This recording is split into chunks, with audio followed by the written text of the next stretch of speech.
p.m. in Kitsap County, Thursday, February 23rd. Want to let you know that the severe weather shelters are open this evening. We need your help to get the word out.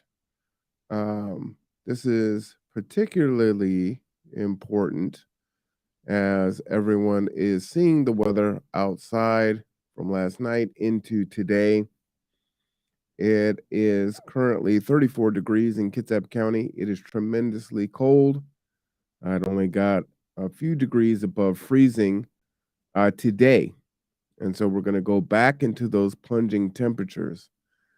But it is really important that we get the word out so people are not outside in this weather. So any help that you can give to support that would be important. And that help is in the form of letting people know to call 211 or call 360-373-3000 so that they can get to the severe weather shelter. If you know where there are some areas where folks are unhoused, please get the word out to them so we can get them there. We got quite a few people to the severe weather shelter last night, and we hope to increase those numbers tonight. Okay. Also, just got an email that came through to my office manager. I'm trying to pull this up here.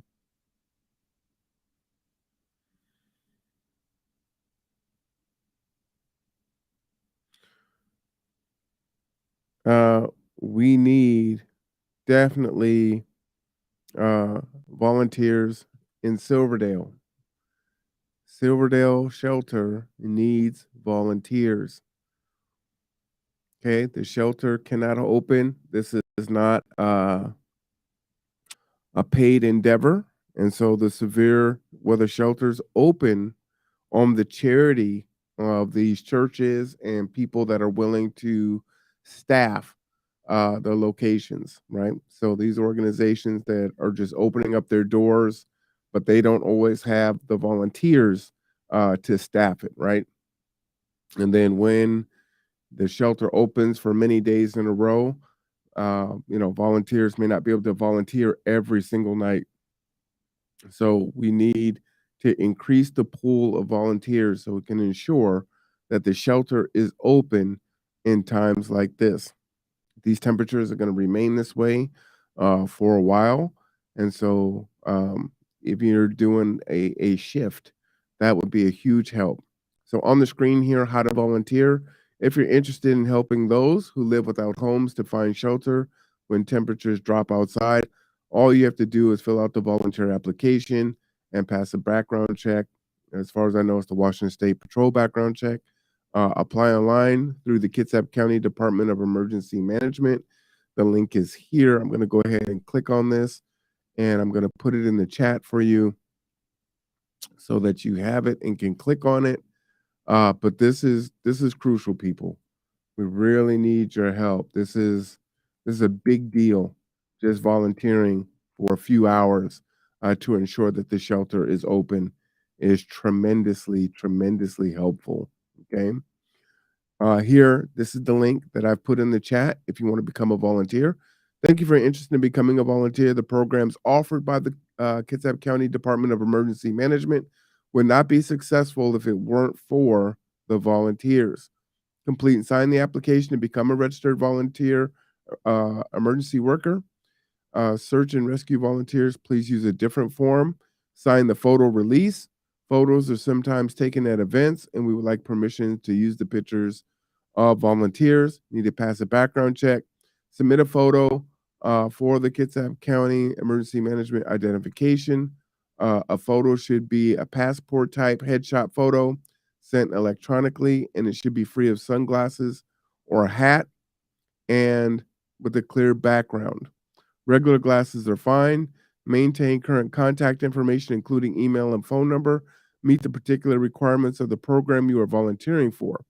Visit each program page for details and review and sign the code of conduct for volunteers. Return your application and become a registered volunteer emergency worker, you only have to renew it every 3 years, right? So they desperately need your help. Um, I don't know if they are fast tracking this because this is dire in regards to the need. Um, so again, please, please, please click on the link below that is there for you.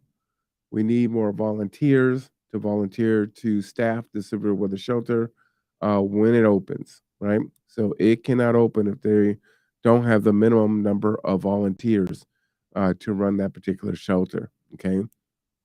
And this is where that link will take you. I just wanted to show you this. This is what I was reading. All right. Okay. Really simple. I can click on the form and show you that. Okay. Really straightforward form here, right? Name, address, phone number, email, where you want your notices to go. So, and this is important because basically what happens is they look at the weather conditions and they have to make a decision on whether or not they're going to open the shelter. Once they do, then they have a short, and I mean a short amount of time to find out if they can get the number of volunteers necessary to open the shelter.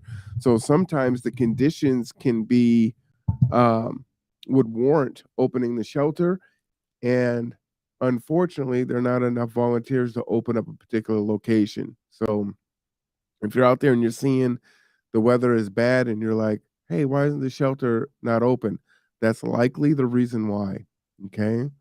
Uh, any kind of certifications that you have, search and rescue, shelter volunteer, circle all that you're interested in. Like I said, there's a big need in Silverdale right now, but there are 4 different locations here. Your driver's license information, or how long you've lived in Washington State, your education, work history. Do you have CPR certification? Do you have current first aid card? Do you have a national incident management and or incident command certification? I think I might try to work on this. I think I should get that. I've had the other two. If yes, provide copies if we don't already have them on file. Do you have any disaster volunteer experience? And then your hours that you're available. Okay. And again, even if it's one day, one shift, it's a big deal. It really is a big deal. I cannot um, overstate this. Okay. So again, the severe weather shelters are open tonight. They are in need of volunteers. This weather is going to be with us for a while. Please help support by becoming a volunteer. Very easy application. As I said, I would assume maybe they're going to fast track this if they don't have the requisite volunteers. Here you can see some of the crimes that would disqualify you from being a volunteer.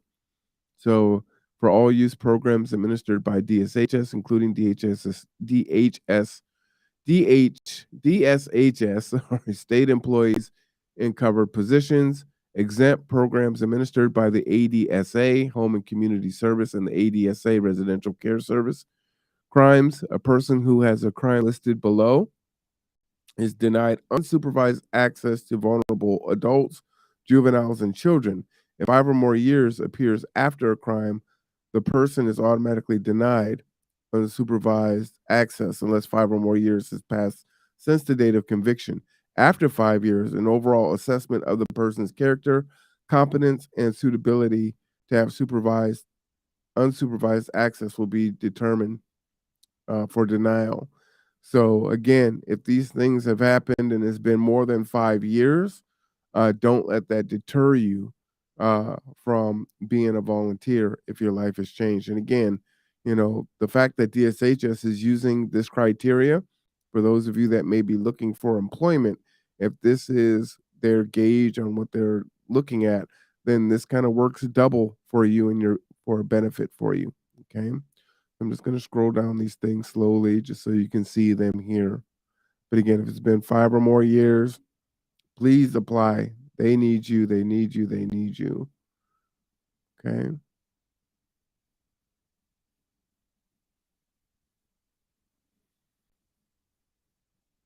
All right. And so with that, I just wanted to jump on really quick and let you know the severe weather shelter was open tonight. Please share this out to folks, and we will keep you posted.